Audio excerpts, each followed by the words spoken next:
Bonjour et bienvenue chez YAM Paris 15. On va faire une vidéo sur le sujet du CP3. Le CP3, c'est tout ce qui est 3 cylindres. Donc on parle de la MT-09, la Tracer 9 et puis, qu'est-ce que j'oublie, la XSR 900. Voilà. Alors sur ces motos, il y a un internaute qui nous a fait un commentaire sur une précédente vidéo et qui nous disait parlez-nous des problèmes de retard et des problèmes de disponibilité sur le CP3. Donc je vous donne les dernières informations fraîches du jour sur ce modèle, sur ce moteur, en fait toutes les motos qui sont équipées de ce moteur-là. Donc oui, sur le premier semestre, il y a eu des gros problèmes d'approvisionnement. Je vous explique, en gros, retard sur les livraisons de pièces. Donc en fait, l'usine, elle doit être approvisionnée par des sous-traitants notamment, qui en matière première ou sur une pièce finie, hein, ça peut être une poignée en caoutchouc qui est finie. Et il faut savoir une chose, c'est que sur une chaîne de production, quand une poignée ou un rétroviseur ou un bouton manque, la moto, la chaîne elle s'arrête en fait. Ça veut dire que les motos sont produites plus ou moins partiellement, elles sont mises de côté en attente de recevoir la pièce. Donc là, il y a eu des défaillances en termes de livraison.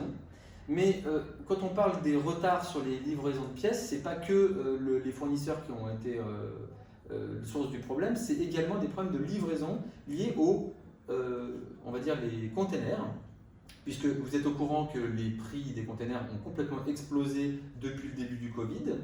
Alors ça fait les bonnes affaires de certains, mais pour nous ça ne fait pas du tout nos affaires parce que d'abord ça augmente les coûts de transport et ça, du coup, pour limiter l'impact sur les prix des motos et des pièces détachées, Yamaha, comme tous les autres fabricants, essaie de mutualiser les transports. J'explique ce que ça veut dire. Avant, on pouvait peut-être se permettre d'envoyer un container qui était un petit peu vide ou qui n'était pas complètement optimisé. Aujourd'hui, on va vraiment attendre un peu plus longtemps avant d'expédier pour que ce container soit bien rempli parce que le coût est tellement élevé qu'on optimise.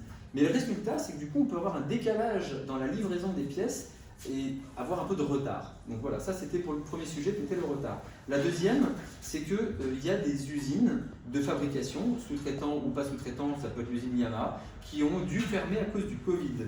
Tout ça, ça a créé des retards dans les productions. Il faut savoir que ce qui est produit sur une ligne, dans une usine Yamaha, c'est des choses qui sont planifiées à peu près 3 ans à l'avance.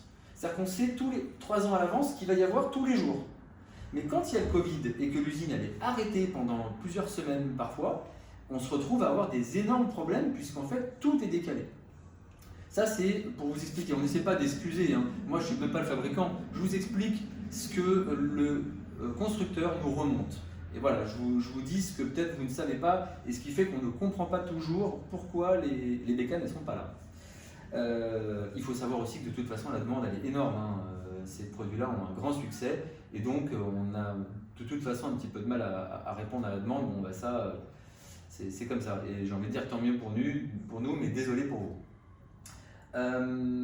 En ce qui concerne le transport maritime, on a aussi des problèmes de livraison puisque il y a même il manque des containers. C'est-à-dire qu'en fait, il y a des problèmes à des moments où même quand Yamaha veut expédier un lot de moto ou de pièces détachées, il n'arrive pas à trouver le container. Voilà, tout ça, ça nous amène à avoir des problèmes d'approvisionnement pour vous répondre en fait sur lorsque vous commandez une moto, on a des délais qui sont trop longs. Maintenant, je vais parler des appros à partir de maintenant et pour la suite jusqu'à la fin de l'année. En fait, on va surtout parler du deuxième semestre. Ce que je peux déjà vous dire, c'est que les volumes d'appros seront 2 fois supérieurs à ce qu'on a eu sur le deuxième semestre par rapport au premier. Donc, c'est bon parce que ça veut dire qu'on va quand même avoir de la moto. Et pour la Tracer 9 GT, c'est plutôt 3 fois.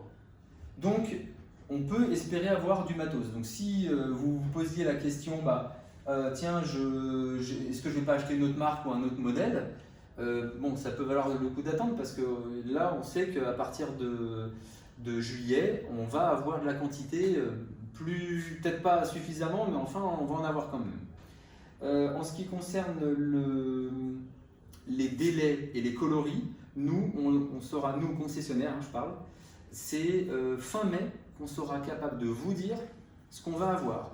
Donc de pouvoir s'engager vis-à-vis de vous de manière claire, à la fois en termes de tarifs, mais également en termes de délai et de coloris.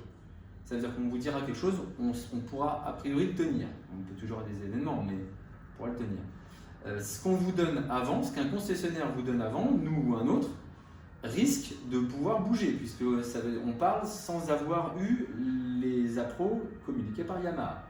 Voilà, j'espère que tout ça vous répond à vos questions, puisque c'était bien l'objet de la question d'un internaute. Et puis donc à bientôt pour d'autres sujets qui vous aideront, je l'espère. Allez, à bientôt, salut!